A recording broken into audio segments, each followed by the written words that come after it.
It takes many people a lifetime to make this one journey. Any single son or daughter that comes from the legacy of Africans who left these shores, anytime one individual makes it back here, it has defied the odds.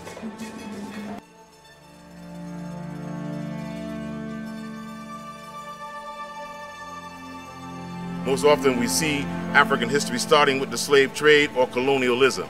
And that is not fair to the history of African people, because that was the interruption of African history, not the beginning of African history. This dungeon, it descends. It descends into darkness.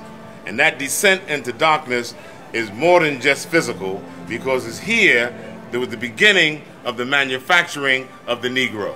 Africans were captured here in their original identity, in their original state, and it was here they were brought down into darkness and were stripped naked. They were never allowed again to be known in their Ashanti identity, in their Akan identity, in their Ga identity. So they erased all of that and simply said, they're black people, Negro.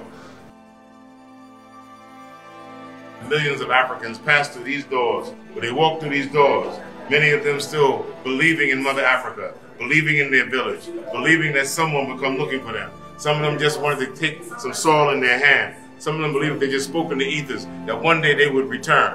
And we like to think that they were not failed, that our return, many of us who come from that ancestry, our return represents that faith, that hope, and that reality, that that was not in vain. Greetings, Rabbi KOHAIN. Thank you so much for joining me for this interview. So what we're doing here is I'm going to be asking you some questions on eldership and rites of passage. So I've been doing these interviews for the last couple of months, and from my perspective, it's very, very, very important to stay connected to the voice of our elders, because being from the West, you know, like US, Canada, UK, being from the West, eldership is missing. And I think it's just because the system has taken over all kind of authority, but eldership is missing, and I can see how it is just diminishing the process that our youth is going through. So again, we'll talk about rites of passage. And then just to keep the link strong, like it's great to hear what elders feel or how they go about moving through the system and how they help and how they would like to also be honored as well. So with that said, please introduce yourself and just tell us a little bit about what you do. Thank you very much. First of all, for choosing this topic. I think it's an excellent topic. We need more discussion and documentation of that discussion to be shared with the general public, so I commend you on that. I'm Rabbi KOHAIN, Nathanyah Halevi. Originally, I am from Mount Vernon, New York. I've been living here in Ghana for the past 29 years. Wow. Traveling to Ghana and throughout Africa for the past 36 years. Wow. I am the executive director of the PANAFEST Foundation.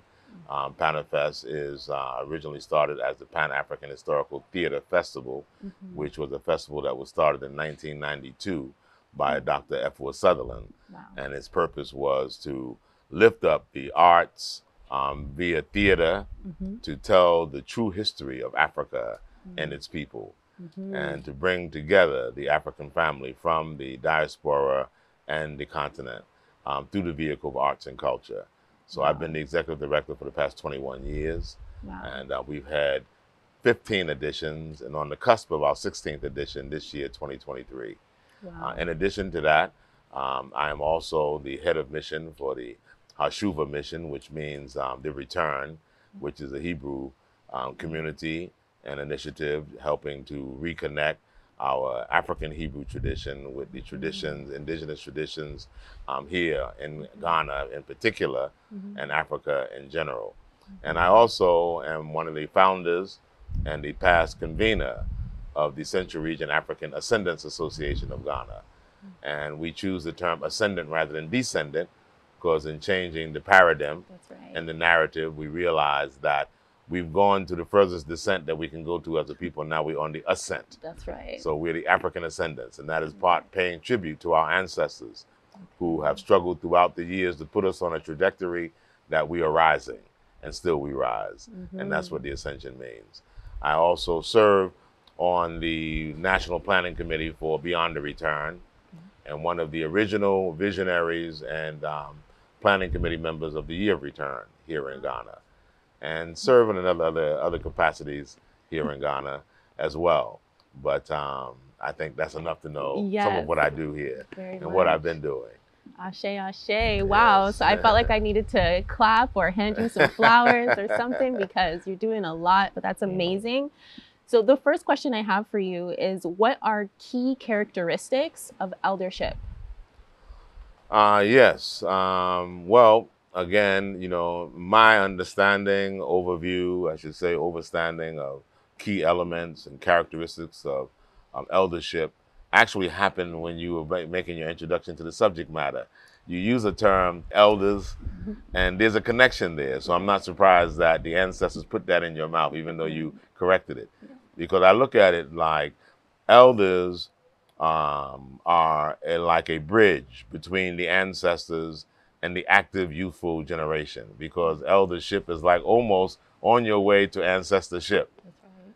Ancestors are not automatic because you make a transition from the physical body to the spirit realm. Ancestors have a quality and a qualification. To be called an ancestor, to be revered as an ancestor, it means you will have had to serve an honorable life to your community, to your family, to your village. You've had to make a meaningful contribution to your people, advancing your people, a person of moral standards, a person of quality, values, and that when the community has seen that you have served them well, then they consider you worthy of being an ancestor, someone they can still look to and call upon, even in the ancestral realm. You become qualified and worthy to have children named after you because you are a worthy ancestor. In the Western world, they might call that a saint. So in our own tradition, which preceded the Western world, we had our own way of venerating those who lived honorable lives and those who were worthy to be emulated. And so the step before that, of course, is eldership. It's not every person that has a hoary head or a gray beard or have numbers on their years in life that they spend here on earth that's worthy to be called an elder. Although our tradition usually says that you honor the person with the hoary head or the gray hair. You show them honor because they have been around in life. No matter what their standards are, there's something you can learn from them. But we also have standards with that in terms of who is considered an elder of honor, who is considered one worthy to seek counsel for, from, and your path in life. It is a bridge of the continuity of preserving our culture and who it is that we are as a people, because the people are known by their culture. Our culture is our signature as a people. Today, using the English language in particular, people, they are leery of a word called cult. But cult is the foundation of culture, because every cult has its own rituals that maintains the fraternity or sorority of who that particular people are. And so it's your culture that defines you. Without a culture, you have no definition. And so it is the elders who are the custodians of your culture. It's the elders who remind you what is proper by our norms, by our standards, by our values, because life is defined in various terminologies by different peoples around the world. What may seem strange to one people is totally acceptable to another people. What is acceptable to another people might be criminal to somebody else. And so it is only within the confines of how your culture is defined by your elders that you know that you're in line with the continuity of who it is that you are as a people. So elders play that important ingredient of holding the line of our continuity to make sure that the signature of who we are is a proper signature of who we are, and that is not a false identity. So today, I would say that in what is being promoted as the globalization of culture, which is really kind of like the westernization and indoctrination of a global community based upon one culture, Western standards, is very important that our elders, are consulted so that the new generations that are coming up today are not totally swallowed up in the propaganda of this quote unquote globalization. Never have we ever had in the history of mankind, as we have on record today, that people have access to the minds of man globally through social media, through television, through radio. You can be in one spot in the world and speak to the whole world, project images to the whole world, as if it is the world, And that has been at the expense of eliminating indigenous cultures from around the world. And so if you don't talk to the old people, your reference of the world may be just what you're existing in now. And you have no reference to what was. And therefore, you don't really know what is. And therefore, you have no control of what can be. Right. Wow, wow, wow. Two things that stood out to me. One was cult and culture. That definitely stood out to me.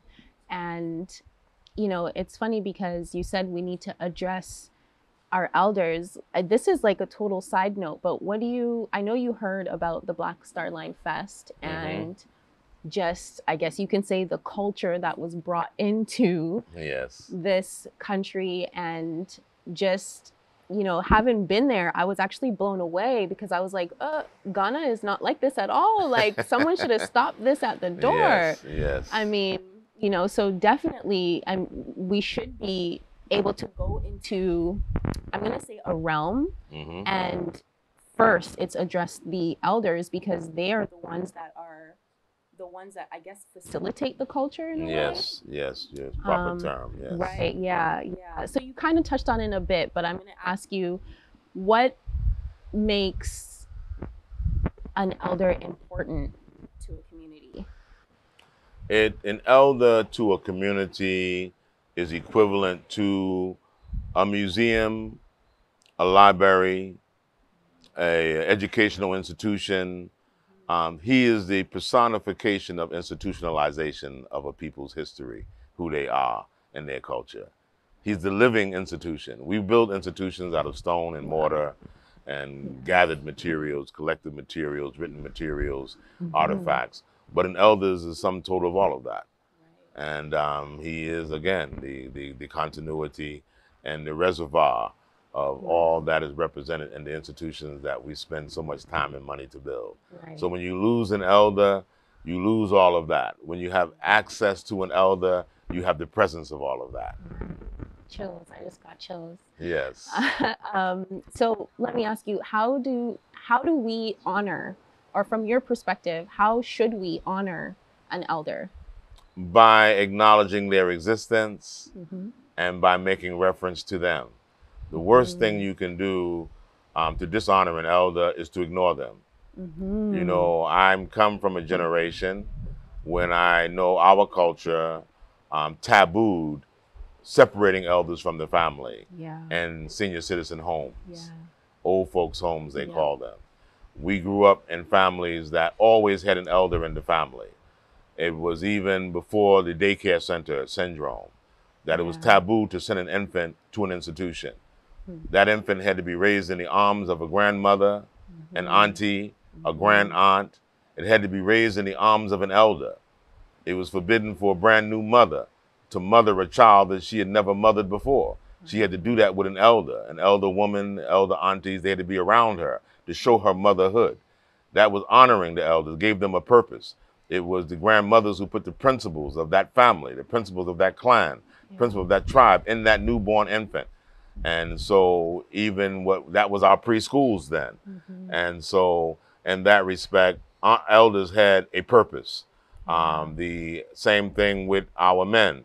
The young men could not, you know, become men, could not come into manhood without being guided into manhood. We didn't have Hollywood heroes as our heroes. We didn't have, you know, Hollywood icons. Your icons were your uncles, your father, the men in the neighborhood, men in the community. That's who you wanted to be like. You didn't want to be like superheroes that were manufactured out of somebody's imagination. You had real references to people you knew in your family, in your community. They were your superheroes. They were your models. They were who you wanted to be like. So these were living, live references that you had access to. They were the ones that put their hands on your head. They were the ones that said, sit down and let me tell you something. They were the ones that said, come over here. You know, let me sit down right here. They're the ones that stopped you when you ran in the house and ran to, hey, stop there. Stop. Go back out there. Come back in here the right way. Now greet all your elders. They were mentoring you. And so they felt relevance with that. And when you stopped, when they said stop, they felt honored with that. When you sat down and listened, when they said, let me tell you something, they felt honored with that. But when you round up a whole generation of elders and put them in a home, and they only have themselves to talk to, and they have no access to the young people who need to hear them, you have made them irrelevant. And they spend all their day talking about the old days.